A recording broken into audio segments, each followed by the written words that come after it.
Arirang News, I'm Mark Broom. Let's start by taking a look at the day's headlines. Fresh after climbing a sacred mountain in North Korea with Kim Jong-un, South Korean President Moon Jae-in says the North is ready to speed up denuclearization if the US takes corresponding measures. Slow but steady, US Secretary of State Mike Pompeo says the United States is making the progress it needs with regards to North Korea's denuclearization. Plus, Shinzo Abe is on track to be Japan's longest-serving prime minister after winning a ruling party leadership vote. Now, the world heard from South Korean President Moon Jae-in on Thursday evening, shortly after his return from the north. In remarks at the main press center here in Seoul, he said North Korean leader Kim Jong-un is ready to take further steps towards denuclearization, but on the condition that there have to be corresponding measures from the United States. Our Shin Se-min starts us off. His first stop after returning from his three-day trip to the north, the main press center in Seoul. Addressing the nation on the outcome of the historic Pyeongyang summit, President Moon Jae-in said he was assured by North Korean leader Kim Jong-un that he is determined to completely denuclearize his regime at the earliest date possible and focus on its economy. And he said the North is ready to speed things up on denuclearization depending on steps from the U.S. 북미 정상회담에서 합의한 4개 합의 사항이 함께 이행되어야 하므로 미국이 그 정신에 따라 상응하는 조치를 취해준다면 영변 핵시설의 영구적 폐기를 포함한 추가적인 비핵화 조치를 계속 취해 나갈 용의가 있음을 표명하였습니다.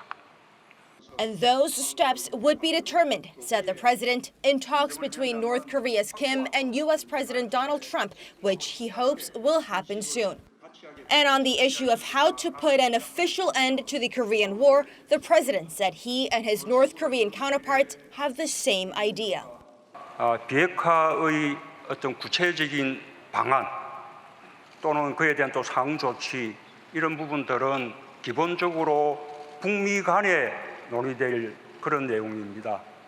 그래서 남북 간에 논의한 내용 가운데 합의 문안에 어느 정도 또 어떤 표현으로 담을 것인가 라는 데 논의를 많이 했었고 The president then said a peace treaty with the North will follow after complete denuclearization. And he said the military agreement reached by the two Koreas has created the conditions for a swift resumption of talks between Pyongyang and Washington. President Moon has done his part by bringing his North Korean counterparts another step forward in the process of denuclearization. Now the question is when and what sort of corresponding measures will be drawn out from the U.S., something that could possibly come out during the talks between Presidents Moon and Trump in New York next week. Shin Se-min, Arirang News. Now, President Moon got to fulfill a lifelong wish on Thursday with a visit to Baekdusan Mountain, the highest peak on the Korean peninsula. He was invited there by North Korean leader Kim Jong-un. Unlike most outside visitors who have to go up the mountain from the Chinese side, he was on Korean soil the whole time. Park Hee-jun reports. They held their hands up together at the peak of Baekdusan Mountain. South Korean President Moon Jae-in, North Korean leader Kim Jong-un, and the First Ladies ascended the iconic mountain on the last day of the Pyeongyang summit, the last stop on their schedule before returning to Seoul. A deeply meaningful day, especially for President Moon, who got to tick off a wish on his bucket list. 이 백두산 부음이 있어서 우리 사람들이 중국 쪽으로 백두산을 많이 갔습니다. 지금도 뭐 많이 가고 있습니다만 그때 나는 중국으로 가지 않겠다. 반드시 우리 땅으로 백두산을 오르겠다. 그렇게 이제 다짐을 했었는데 그런 세월이 금방 올 것 같으니 멀어졌어요. 그래서 이게 뭐 백두산 영 모르나 하고 걱정했는데 드디어 소원을 이뤘습니다. The two leaders shared their hopes for a new era in which South Koreans will be able to freely come and go to Baekdusan. 오늘은 뭐 이 적은 인연이 양쪽 그다 성원들이 왔는데 앞으로 이 길로 양쪽 인민들 해외 동포들 와서 백두산을 봐야지. 그렇습니다. 분단 이후에 남쪽에서는 이 그저 바라만 보면 그리움의 산이다 했으니까. Also at the mountain was the South Korean delegation accompanying President Moon. They and the president invited Kim Jong-un to South Korea's Hallasan Mountain on Jeju Island in return for the special tour. It was cold, but the sky was perfectly clear.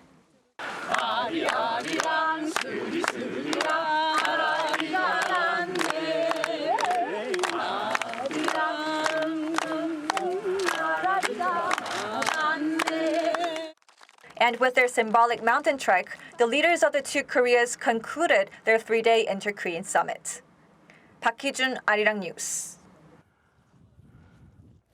U.S. Secretary of State Mike Pompeo says the United States is making the progress it needs with regards to North Korea's denuclearization. His remarks come as critics say negotiations are failing. Lee Seung-jae reports. In an interview with Fox News, U.S. Secretary of State Mike Pompeo said the United States has made steady, albeit slow progress in regards to North Korea's denuclearization. Pompeo added that despite the slow progress, the U.S. has always known it was going to take some time. The top U.S. diplomat reaffirmed continued talks between Pyongyang and Washington, saying the personal relationship between North Korean leader Kim Jong-un and President Trump is good. He went on to say that the two sides talk with some frequency, despite the lack of reports. Pompeo also pointed to the outcome of this week's third meeting between the leaders of South and North Korea, saying it was a successful engagement that led to the North's promise to dismantle a missile testing site in front of international inspectors. Earlier, Pompeo issued a statement that welcomed the commitments made by Kim, adding the U.S. is willing to immediately engage in talks with North Korea through a proposed meeting in Vienna, as well as a proposed meeting between himself and North Korean Foreign Minister Lee Yong-ho on the sidelines of the United Nations General Assembly next week. Meanwhile, citing Pompeo's remarks to start negotiations again, UN Secretary General Antonio Guterres expressed hope on Thursday that a complete, verifiable denuclearization of North Korea will be the end result. Now I've taken note of the fact that Secretary of State Pompeo is ready to start again negotiations, and I'm hopeful, and I hope that it will produce the result we all want, which I repeat is full and verifiable denuclearization of the Democratic People's Republic of Korea and the Korean Peninsula in the context of regional security. This comes as the UN Secretary General warned that negotiations between the two Koreas won't be successful unless there's simultaneous success in the U.S.-North Korean negotiations to denuclearize the Korean Peninsula. Lee Seung-jae, Arirang News. Now, the leaders of the two Koreas have typically exchanged gifts when they've met in the past, and this time was no different. Of particular note this time, a gift from Kim Jong-un to President Moon of 2 tons of pine mushrooms, a delicacy on the Korean Peninsula. President Moon is giving the mushrooms to South Koreans separated from their relatives in the north. So Eun-kyung reports. President Moon's senior press secretary Yoon Young-chan said Thursday that the 2 tons of pine mushrooms arrived in the south in the morning ahead of President Moon. They will be distributed to South Koreans who haven't had a chance to meet their relatives in the north since the Korean War ended 65 years ago. 4,000 people have been selected, each of whom will get 500 grams of mushrooms in time for Chuseok, Korea's Thanksgiving holiday, which starts this Sunday. Preference was given to the most elderly of the people with family up north. North Korea has given fine mushrooms to South Korean leaders before, in fact. In 2000 and 2007, the late North Korean leader Kim Jong-il presented fine mushrooms to the South to commemorate his summit with then President Kim Dae-jung and Roh Moo-hyun. In 2000, Chairman Kim sent 3 tons of pine mushroom to the South, 3 months after the first Inter-Korean summit. During the Inter-Korean summit of 2007, Kim Jong-il presented President Roh Moo-hyun with 4 tons of mushrooms. Pine mushrooms are high-protein, low-calorie food, and they're excellent remedies for adult diseases. They're harder to grow than other mushrooms, making them more valuable. The price of pine mushrooms differs according to size and quality, but recently in Korea, ahead of Chuseok, 1 kilogram was going for about $800. They're mainly sold in department stores. President Moon said he hopes the mushrooms from the north can bring some small consolation to those longing for their loved ones across the border. 서은경, Arirang News. Now, this has been a summit this week for the political leaders of the two Koreas, so the focus has mostly been on them. But for sure, there's also been a lot of attention on the first ladies from the south and north who seem to cement a real friendship over the past 3 days. Yoon Jung-min reports. South Korean First Lady Kim Jongsoo and her North Korean counterpart RiSol-ju displayed a fine example of grace and diplomacy during the 3-day inter-Korean summit in Pyeongyang. The First Ladies of the Korean Peninsula spared no time nor effort to get closer to each other and share unforgettable moments that were witnessed by the entire world from the moment the South Korean first couple arrived at Pyeongyang International Airport on Tuesday. Contrary to what many had expected, North Korea's first couple personally welcomed President Moon and his wife at the airport. From that moment on, the two First Ladies became almost inseparable. With the exception of one visit to Mansudae Art Studio on Wednesday, the two First Ladies were seen together in almost all official events, including the unexpected visit to Baekdusan Mountain on Thursday, where Lee gracefully made sure the coat of the South Korean First Lady didn't get wet while she was filling a plastic bottle with water from Cheonji Lake.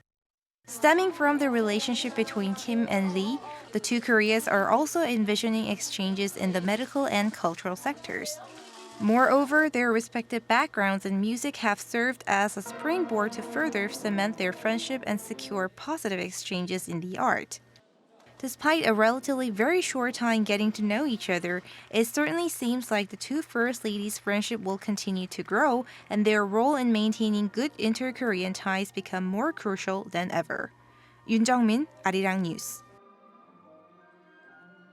Now, let's get an expert's take on the Inter-Korean Summit that we saw in Pyeongyang this week with Dr. Kim Chang-su from the Korea Institute for Defense Analyses. Dr. Kim, thank you for joining us this morning. Let's start by hearing your assessment of the Pyeongyang Declaration and President Moon's trip to North Korea as a whole. Did it meet your expectations or fall short? It actually met my expectations because my expectations are relatively low and very realistic. Because if you look at all the achievement they've done, what they call the September Joint Agreement, which was very good. And also I was really pleased by the signing of the comprehensive military agreement, which really vows to cease all military actions across in every domain, which is very important. And another one is very surprising enough. There was a visit to the Mansudae, or the May Day Stadium, in which President Moon made the first ever speech to the 170,000 North Korean residents, which is good. And finally, the culmination, the crown of his trip was his visit to Mount Baekdu. So overall, I was really surprised, a little bit pleasantly surprised, even though there must be some criticism and more demands out of this in the post-summit period, definitely. But overall, I was pleased with all the outcomes, even though in some specifics like nuclear dismantlement, and there was no specific words like a CVID, FFIVD, but this left us a good room for negotiation between Washington and Pyongyang. So overall, I was satisfied. Well, let's talk about the denuclearization aspect of the agreement, widely seen as a critical issue going into this summit, something that needed to be addressed. Do you think that the Pyongyang agreement did provide enough details and finer points on how to move forward? I think so. They did for the moment, because we were expecting there got to be a lot of concepts like FFPD or, end to the Korean War, that kind of stuff. Because we are so obsessed with all these concepts, even though they're very confusing, we don't understand what they really meant.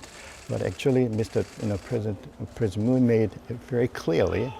He's comparing all the different concepts of these very specific terms at his press conference at DDP yesterday.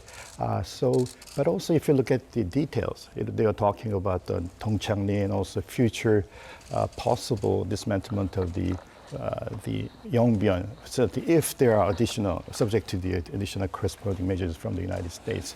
So overall, it was a little bit better than I expected because we are just looking for many pundits and experts were looking for whether there are specific terms in the agreements or not.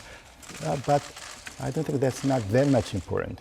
As long as we are on the same track and the United States were willing to talk to them again in Vienna and in New York in the next week.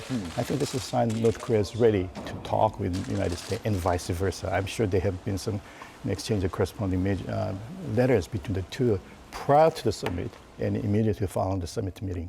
As a follow-up to that then, do you think President Moon Jae-in has been an effective mediator between North Korea and the United States, enough so to facilitate more dialogue at the highest level between Washington and Pyongyang? And do you foresee a second summit coming up between President Trump and Kim Jong-un? I think President Moon was trying to play his best mediator role. And I think this was recognized by Washington as well and South Korea as well. And also because of it, not his personal role, but many of the people working for him, like Chung-eung and Kang Kyung-hwan and his counterparts in the United States, they did actually their best in the time so that they made a kind of pave a very strong, solid way for the next meeting between Washington and Pyongyang. So I'm positive. And the United States shows all kinds of signals that they're willing to talk to them again on the specific terms, this time denuclearization issues. Well, Trump tweeted that he was happy with the way the summit went, and Mike Pompeo, the US Secretary of State, has signaled that he's willing and ready to meet with North Korea's top diplomat in New York at the UN General Assembly. Finally, though, what do you make of this agreement within the Pyongyang deal to reduce military tensions along the inter-Korean border? Do you think this really will help to mitigate the threat of war? President Moon said we no longer have to worry about conflict flaring up on the Korean Peninsula. Do you agree with that assessment? Of course, there's no guarantee there will be no, military hostile activities between the two Koreas, but we're hopeful, and we have been working on these issues for the last, as a matter for 20-some years. But this finally we agreed to each specific point. Maybe if you look at the 5 appendices attached to this document, they are very specific. And even though there are some more modernized versions, I think this really covers all the diplomatic and also military aspects for the next several years, rather. I'm sorry, because the core, whether we are going to, kind of declare the end of war, this is maybe just an empty war unless you have some substantial reasons to believe. That's why this document, military agreement, is very important, because that will substantiate all the mood. If we are not hostile to each other, if we cease all these military activities along in the ground, the sea, and air, because even though it will be a little bit difficult for both militaries to stick and maintain these the appointments, because it will take maybe some problems occurring. But I think that's why some critics also come out that it will be very difficult, but I think we'll try. Because once we reduce the military tensions along the MDL and NLL, then we'll really virtually achieve the state of no war between two.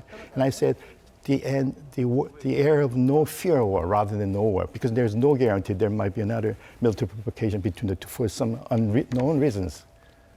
Right, we can't tell what external factors might pop up in the future. That's right. Okay, well, Dr. Kim Chang-su, thank you ever so much for coming into the studio and sharing your insights. We appreciate it. Thank you. It's my pleasure again, Mark. Thank you much. Thank you.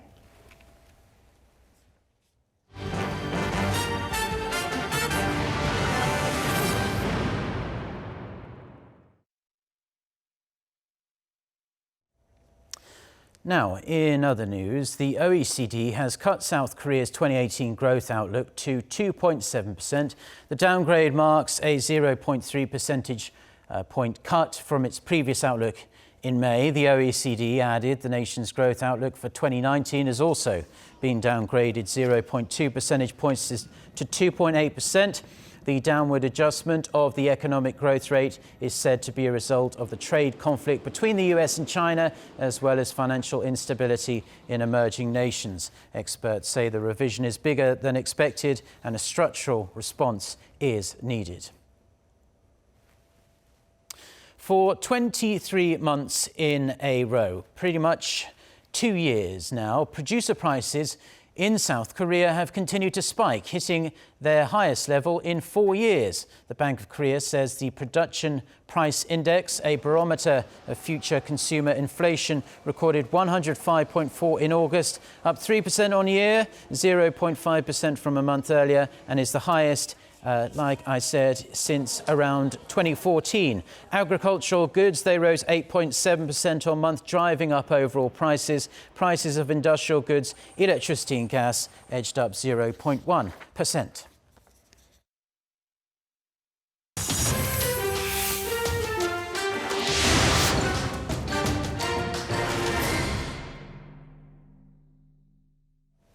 World news time now, and Shinzo Abe has been re-elected as head of Japan's ruling Liberal Democratic Party, and it was a landslide. For more on this and other news from around the world, let's turn to our Noah Aram. So Aram, just walk us through what this means for Japanese politics. Well, Mark, it paves the way for Abe to serve up to 3 more years as Japan's Prime Minister. That means he would be the longest-serving premier in the country's modern history.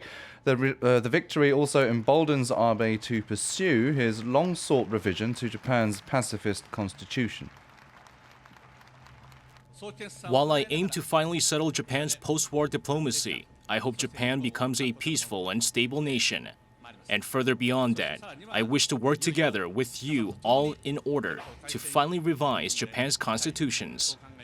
Abe has been pushing to amend Article 9 to explicitly recognize the existence of Japan's self-defense force, a proposal that has faced strong opposition from Abe's political rivals and most of the public.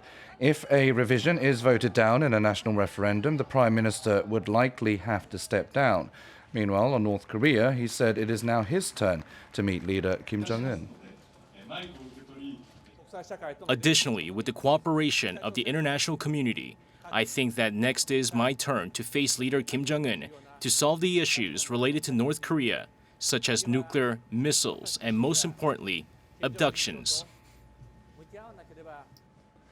Turning to some Brexit news now. The head of the European Council has slammed British Prime Minister Theresa May's proposed new economic partnership with the EU. Donald Tusk said the plan risked undermining the bloc's single market.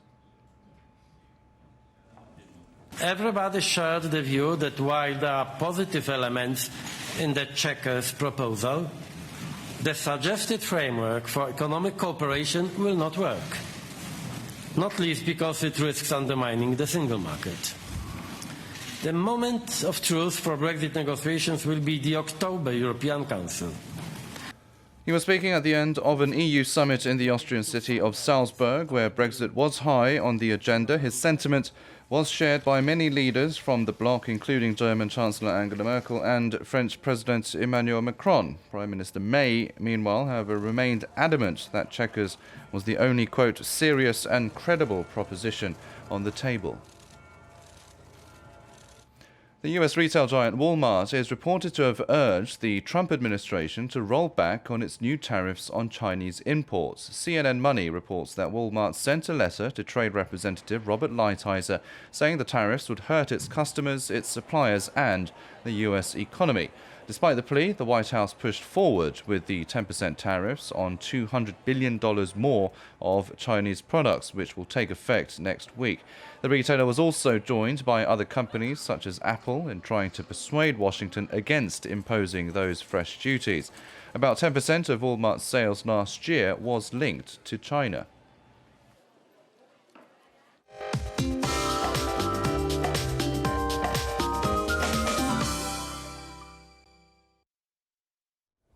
Rain clouds dominate most parts of the Korean peninsula this morning, bringing rainfall to South Korea. And those of us in the northern regions will see showers going away by lunchtime, while southern regions will see heavy rain for most of the day with heavier precipitation at times. So light jackets and scarves will help you to keep you warm as temperatures won't rise much. As rain and clouds will keep highs in the low 20s in most parts, ranging between 21 and 23 degrees Celsius this afternoon. Jeju will be warmer at 27. A big drop in the morning low is expected start Chuseok holiday, so beware. That's Korea for you, and here's international weather for viewers around the world.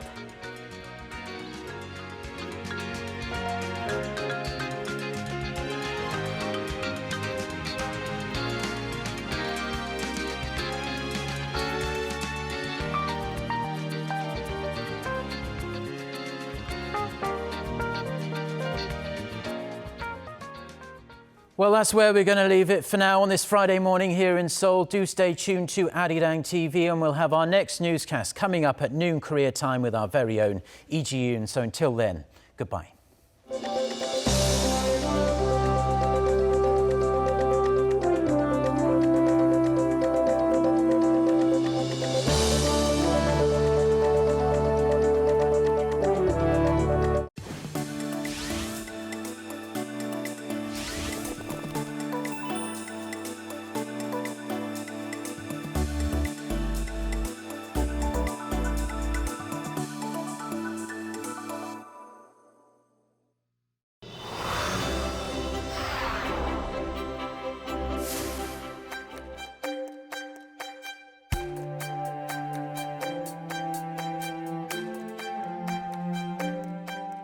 음식이 맛있습니까? 여기서 마담 보러 왔습니다. 지금 한 달쯤 됐다고 하니까 아들 와보고 싶어 하겠습니다. 네, 그렇습니다.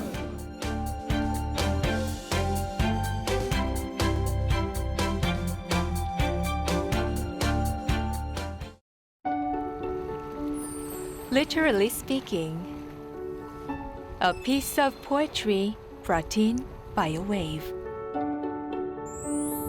A word. I am on the road in search of the most beautiful word on earth. Some say it's life. Some say it's love. Sometimes there are many roads. Sometimes a road does not exist. What would you say